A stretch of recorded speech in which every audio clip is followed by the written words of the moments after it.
Good morning, children. Today we will start with the chapter Solid State Chemistry. Lecture 1.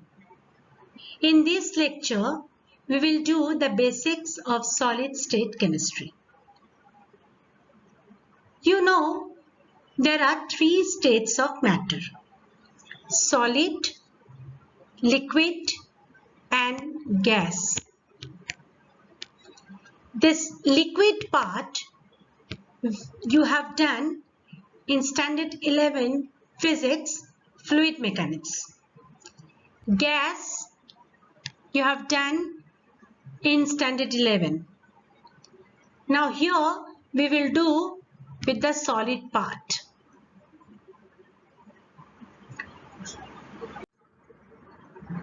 What is a solid?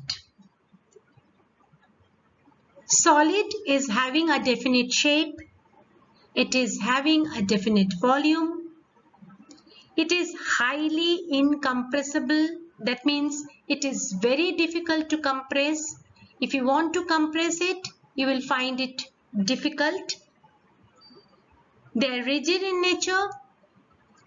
The constituent particles are held closely by strong intermolecular forces.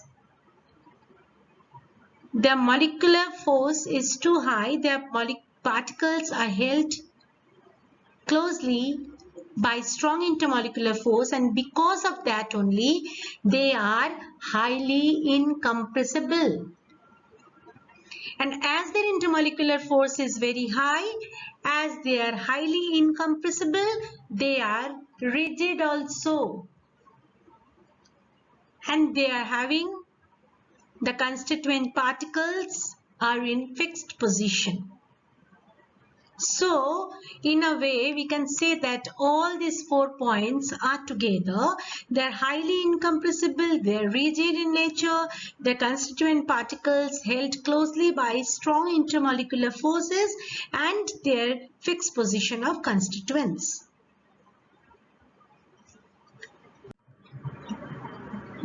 Going to this, types of solid, there are two types of solid. Solid categorized in two types: crystalline and amorphous, based upon their atomic arrangement, their binding energy, the physical and chemical properties. Crystalline means their particles are arranged in a regular manner, definite order. Amorphous, their particles are not arranged in definite order. In the next slide, we will do the difference between the crystalline and the amorphous. Now in this slide, we will do the difference between the crystalline and the amorphous solid. First, crystalline solid. These have definite and regular arrangement of constituent particle in space. As I told you that crystalline solids are having definite and regular arrangement of the particles. Amorphous solid, just opposite of that, this doesn't have any regular arrangement of the constituent particle. Crystalline solids, they are true solids. Amorphous solids, these are supercooled liquids or pseudo-solids. Pseudo-forces you have learnt, so like that, pseudo-solids. Crystalline solids, next point, these have long order of arrangement of the particles. They are having, the crystalline solids are having definite and regular arrangement of the constituent particles, and this will give them a long order of arrangement. Amorphous solid, these have short order of arrangement of particles. Now come to next point, that is number 4. I'm just putting a star mark over here. This point is actually little important. These are anisotropic in nature, and in amorphous solid it is said these are isotropic in nature. Now what is anisotropic and what is isotropic in nature? These two are the new words you are seeing in solid state chemistry. Anisotropic in nature means their physical properties are different in different direction. That means suppose you are taking the direction like this, the properties that you will get, if you take in this direction, the properties of the solids will be different from the previous one, and if you go from this direction, the properties of the solid will be different in this direction again. So in all the directions, the properties will be different. That is anisotropic. You know why this is happening? Because the arrangement of the particles are proper in crystalline solid. So let us suppose the molecules, the particles are arranged in this way.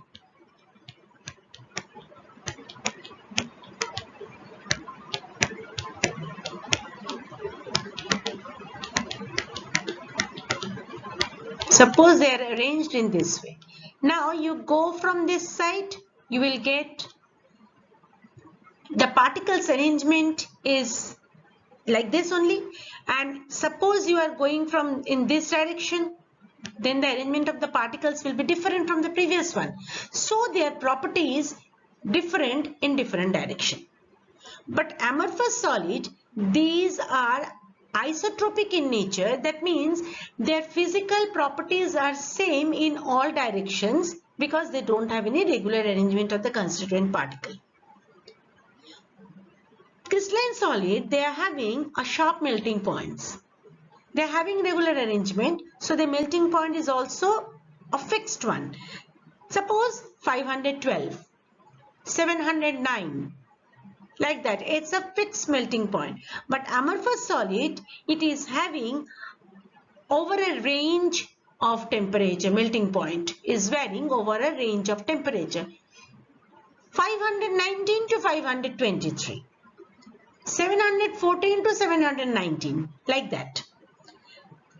And the last one, they undergo a clean cleavage. That means their arrangement is regular, so you will cut, if you cut it, you will get a clean cleavage.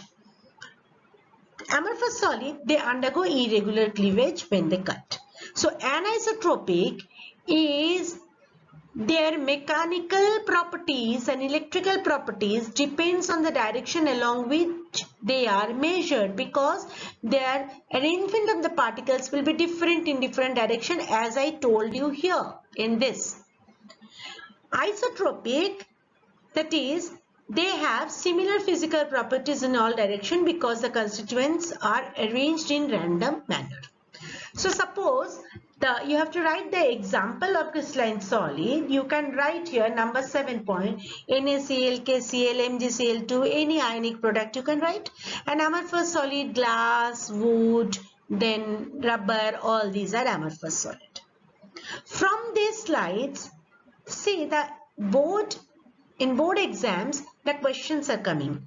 Write down the difference between crystalline solids and the amorphous solids. That can be one question. And another question is number 4. That is the anisotropic and isotropic in nature. Write the difference between anisotropic and isotropic. Or define the term anisotropic or isotropic. Okay. So this slide is a little bit important. So read it carefully. Next, the crystalline solid. Crystalline solids are categorized in 5 different forms: atomic solid, molecular solid, ionic solid, covalent solid, metallic solid. And the types of solid, intermolecular forces, what is their property, examples, all these are given in these slides. Type of solid, if it is ionic, then ionic solid, intermolecular forces are ion-ion forces. Their properties are they're brittle, they're hard, they're having high melting point. Examples are NaCl, KCl, MgCl2, all these are ionic solids. Molecular solid, intermolecular forces, dispersion forces, dipole-dipole forces, hydrogen bonding. can be present. Properties, they are soft, they are having low melting point, they are non-conducting. Example, H2O, Br2, CO2, CH4, all this. Covalent network, they are having covalent bonds. Properties, they are hard, they are having high melting point. Example of covalent solid, carbon, diamond, silicon dioxide, all these are. Metallic solid, having metallic bonds. Properties, they are having variable hardness. Melting point, they are having conducting, they are good conducting in nature. Example, any metal you can say, sodium, zinc, copper, iron, all these are the examples of metallic solids. Unit cell. What is a unit cell? It is the building block, the smallest geometrical portion of the crystal lattice which can be used as repetitive unit. Let me give you another example. Suppose you want to make a wall. A wall can be made by a simple unit, that is a brick. A brick is having a particular geometrical shape, and with the brick only, the bricks one after another, you are putting the bricks and then you are making a wall. Similarly, in case of the crystal lattice, when I am coming back to chemistry, if you want to make a crystal lattice, then a crystal lattice is made by a small geometrical portion that is coming repetitively to build the whole crystal. And that is known as unit cell. It's a small unit. Repetitively, this unit is coming and then this is making a bigger crystal lattice.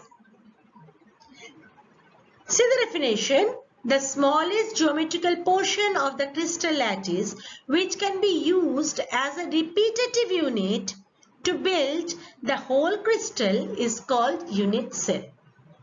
Now a unit cell, here the unit cell that is shown is a cube. It's a cubic unit cell. It is also known as the primitive unit cell. I'll come to this afterwards again. What is primitive unit cell? It's a very basic one, basic unit cell. Now it is having a shape that is cube. Now a unit cell can be better, in a better way I can explain it with 6 parameters. There are 6 parameters to describe a unit cell. What are these parameters? Edge length. A cube is having edges, length, breadth and height in 3 different axes. So the edges are A, B and C. And the angle between these axes, these edges, the angle between B and C is known as alpha. The angle between A and B is known as gamma. The angle between A and C known as beta. With these 6 parameters, 3 edges and 3 angles between the axes, between the edges, the unit cell can be described. Okay. See in this one, this figure, in the corner of a cube, there are 8 corners of a cube. In each corner, one atom is placed. One atom is placed. 8 corner, one will be here. So this when 8 corners, 8 atoms are present in a cube, that cube is known as a basic unit cell or the primitive unit cell. Okay, when A B and C all are equal. Alpha, beta, gamma all are equal to 90 degree. That means it is a very basic unit cell, that is a cubic unit cell. Let me just explain it. See, the crystal system with cell parameters. There are 7 types of primitive unit cell are possible, and that has been done by a scientist named Brevis. So these are known as the Brevis crystals. Brevis crystal. The first one, that is cubic one, where the cell dimensions A is equal to B is equal to C, and the angles between them alpha is equal to beta is equal to gamma is equal to 90 degree. Very basic one. Number 2, orthorhombic. A is not equal to B is not equal to C, but alpha is equal to beta is equal to gamma is equal to 90 degree. Tetragonal. A is equal to B is not equal to C, alpha is equal to beta is equal to gamma is equal to 90 degree. Next is number 4, monoclinic. A is not equal to B is not equal to C, and alpha is equal to gamma is equal to 90 degree, beta is not equal to 90 degree. Triclinic. A is not equal to B is not equal to C, alpha is not equal to B is not equal to gamma is equal to 90 degree. Is not equal to 90 degree. See the first one and the fifth one. The first one was the cubic one and the fifth one is the triclinic one. The cubic one was having the first one, that is the cubic one. Cubic one. What was there? A is equals to B is equals to C, and alpha is equals to beta is equals to gamma is equals to 90 degree. And this is the first one, this is the first one, and the fifth one, this is the fifth one. First and the fifth, these two. Triclinic, alpha is not equal to beta is not equal to gamma. A is not equal to beta is not equal to C, and alpha is not equal to beta is not equal to gamma is not equal to 90 degree. So these two are totally opposite. So these two you can remember very well. Hexagonal, A is equals to B is not equal to C, alpha is equal to beta is equal to 90 degree, gamma is equals to 120 degree. Rhombohedral or trigonal, A is equals to B is equal to C, alpha is equal to beta is equal to gamma is not equal to 90 degree. Yes, you have to learn this. You have to learn all these things. This two table, you have to remember this. Am I clear? Next. Types of cubic crystal. There are 4 types of cubic crystal. Cubic crystal. Cubic crystals. There are 4 types of cubic crystals. First one is simple or primitive type. Second is body centered. Third is face centered. And fourth is end face center. Now here I will explain what are the geometry of these crystals, how the atoms are placed in these crystals, that I will explain to you. And this first, second and third, these 3 we will do the elaborate study. The fourth one is not so important, so we will not do that. Only I'll tell you what is the geometry of this cell. Next, simple or primitive type. Simple or primitive type means this is a cube, and in this cube 8 corners, 8 atoms are placed. You are sitting in a room. There, just imagine, see in the room how many corners are there where you are sitting. In a room, there are 8 corners. Now, in each corner, if you are keeping one atom, then that unit cell is known as simple or primitive unit cell. Children, I just want to tell you something here. This solid state chemistry, you have to imagine a lot of things. Actually basically it is a 3-dimensional dimensional concept. Sitting at home only, you have to imagine, you have to visualize all these things. Am I clear? Now, next is body-centered cell. What is body-centered? Body-centered cubic system, that there is a room, 8 corners in a room, place 8 atoms, and at the center of the room also place one more atom. If the arrangement is like that, that is known as body-centered cell or body-centered cubic unit. 8 corners, 8 atom, along with that, one at the center of the cube. That is known as body-centered or BCC. Next is your face-centered. Face-centered means you are sitting in a room. Just think, you are sitting in front of you, there is a wall. That is maybe wall number 1. At the back, there is another wall, wall number 2. At the left hand side, there is another wall, wall number 3. Right hand side, another wall, wall number 4.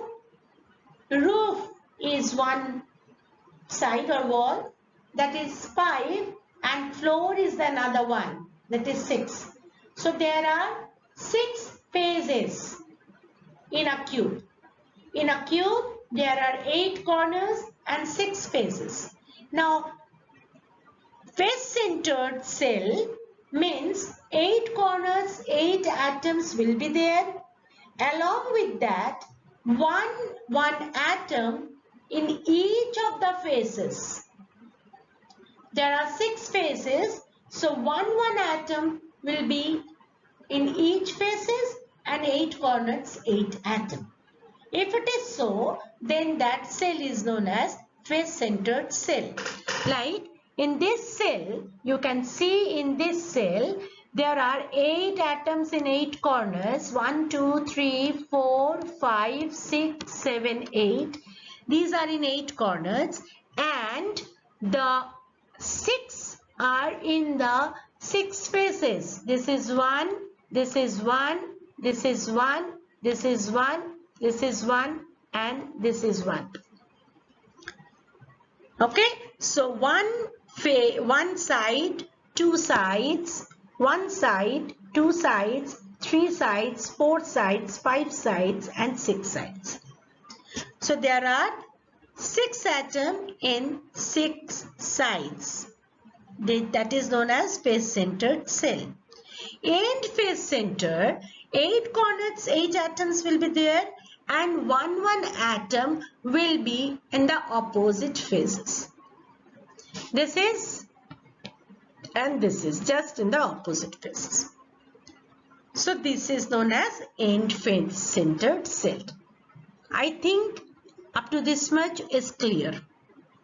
There are 4 unit cells. One is simple 8 corners, 8 atom only.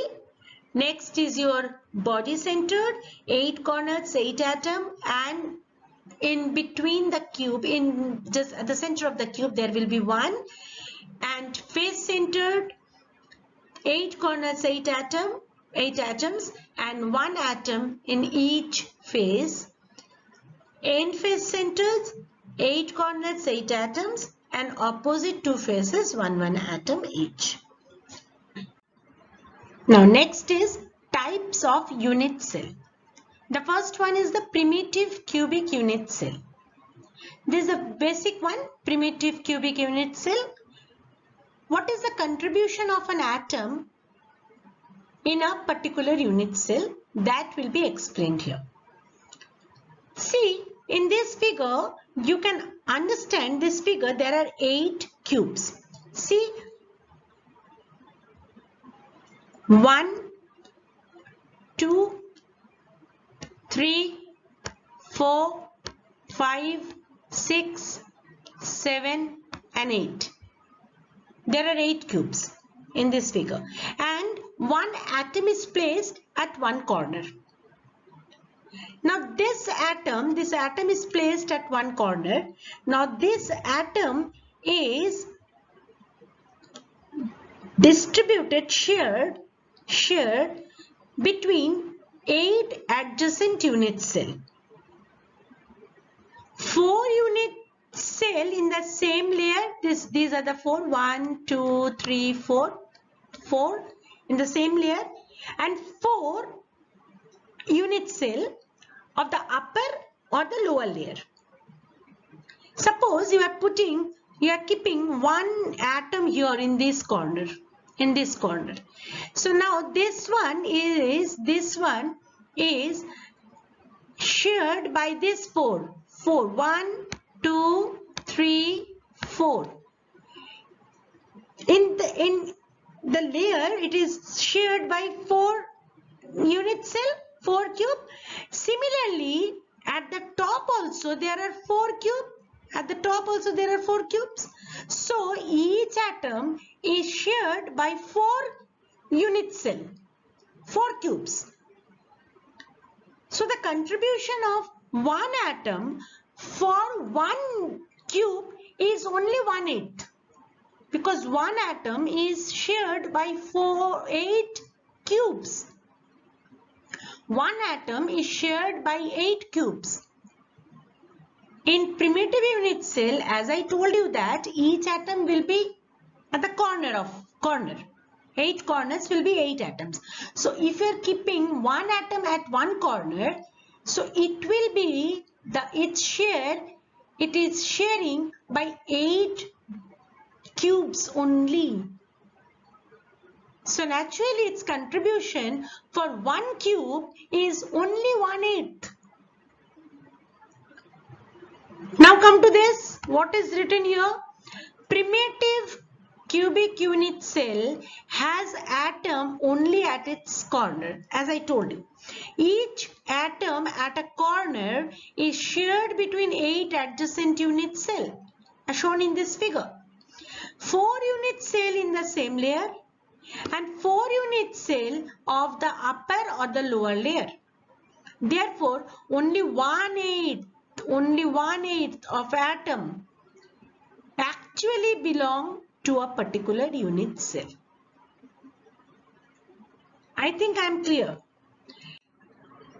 So simple cubic cell, if I am taking a simple cubic cell where 8 atoms are 8 corners, what is the number of atom per unit cell? What is the number of atom per unit cell?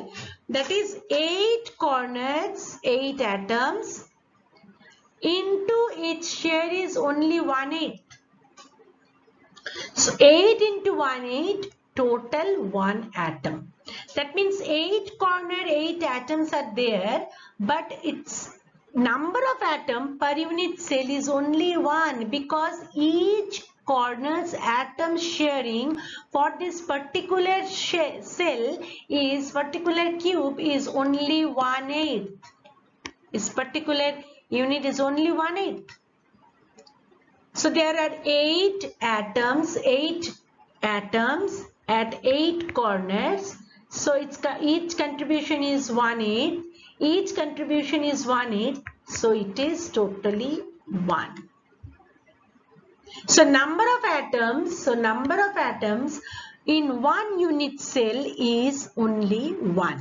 That is only 1. So in primitive or basic unit cell, the number of atoms per one unit cell is only 1. Am I clear? Next is your body-centered unit cell. It's very simple. What it is said, 8 corners, body-centered means 8 corners, 8 atoms will be there. So each atom's contribution for a particular unit cell is 1/8. So total is 8 corner into 1/8 is equals to 1 atom. And 1 is at the center, as I told you, center of the room. It is not sharing with anyone.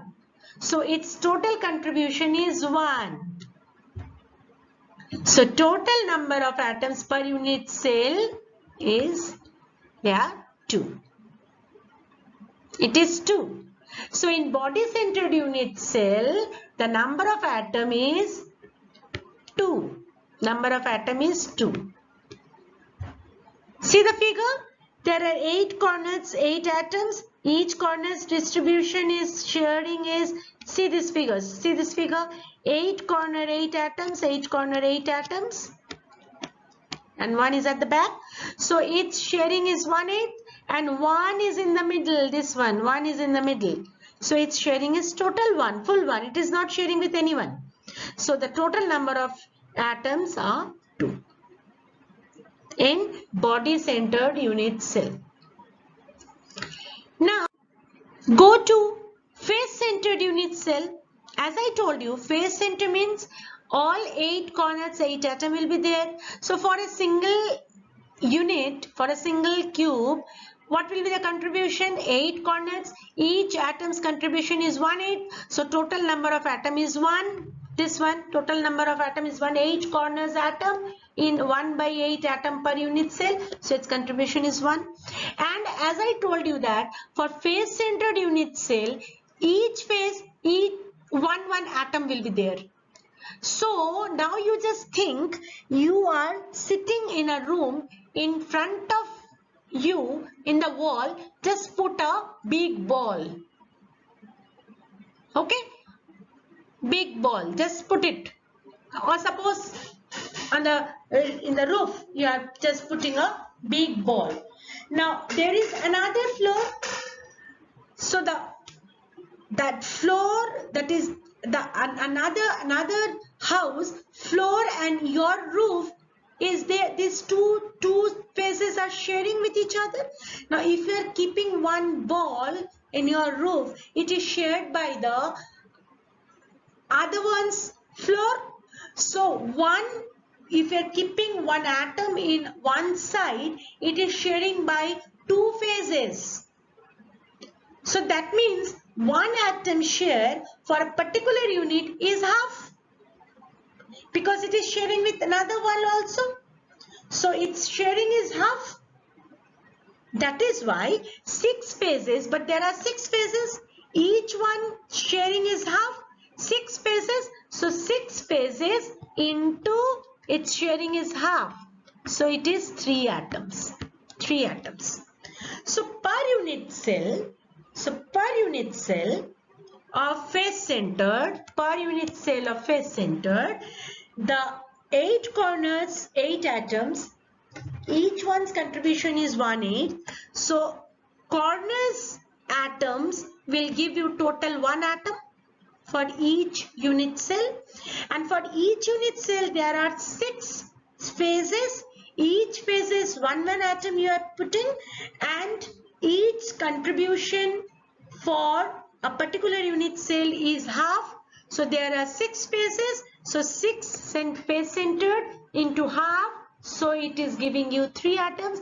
Total is 4 atoms. Total is 4 atoms. Total atom is 4.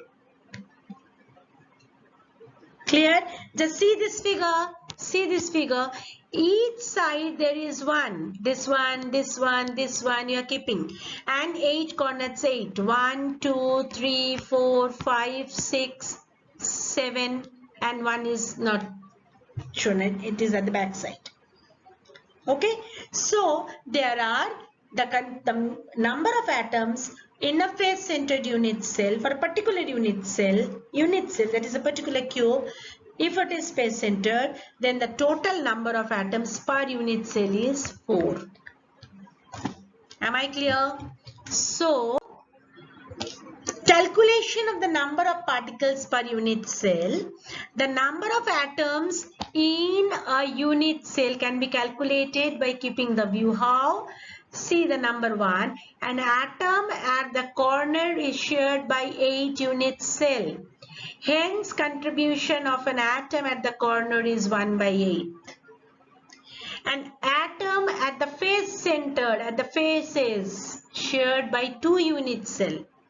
Hence, the contribution of an atom is half.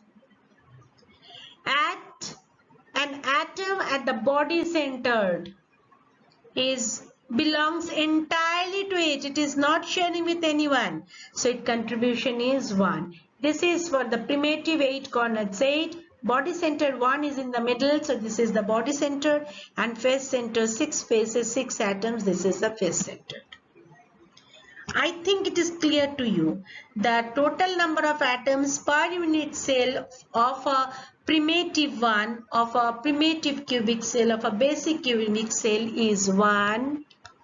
For a body centered where 8 corners, 8 atom, and at the center of the body there is 1, the total number of atom per unit cell is 2. If it is face centered, then 8 corners, 8 atom, that means total contribution of the atom per unit cell is 1, and 6 faces are 6 atoms are there.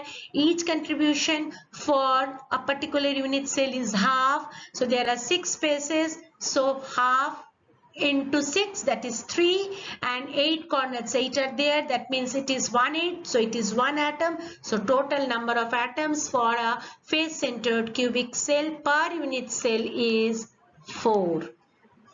I think you have understood this. Clear? I'm going to the next slide. See, this is a numerical question. An ionic compound has a unit cell consisting of A ions at the corner. A ions at the corner of a cube. Okay? And B ions at the corner of the faces. And B ions at the corner of the faces of a cube. What is the empirical formula of the compound? What will be the empirical formula of the compound? A ions at the corner. This you have to see, 8 ions at the corner. That means contribution is 1/8. So number of A ions per unit cell, how many? 8 corners are there and each contribution is 1/8. So total is 1. That means only 1 A. And number of B ions per unit cell, they are the faces. They are the faces of the cube. What does it mean? In each face, one atom. So in a cube, there are 6 faces. In a cube, there are 6 phases. So in each phases, one atom is placed. So that means its contribution is half. As I told you, there are 6 phases. So it will be half into 6 is equals to 3. And what is the ion? That is B ion. So B will be 3. So my empirical formula is AB3. I think it is clear to you. Have you understood? Next question, another numerical. In a face-centered cubic arrangement of A and B atoms, in which A atoms are at the corners of a unit cell. A are, if it is like this unit cube, it is a cube. Now 8 corners, A atoms are placed. In 8 corners, A atoms are placed. Okay, 8 corners, A atoms are placed. In a face center, now it is a face-centered cubic arrangement. So in all the faces, one atom. That means 6 faces, 6 atoms are there. A and B atoms, in which A atoms are at the corner of a unit cubic cell, and B atoms are at the faces.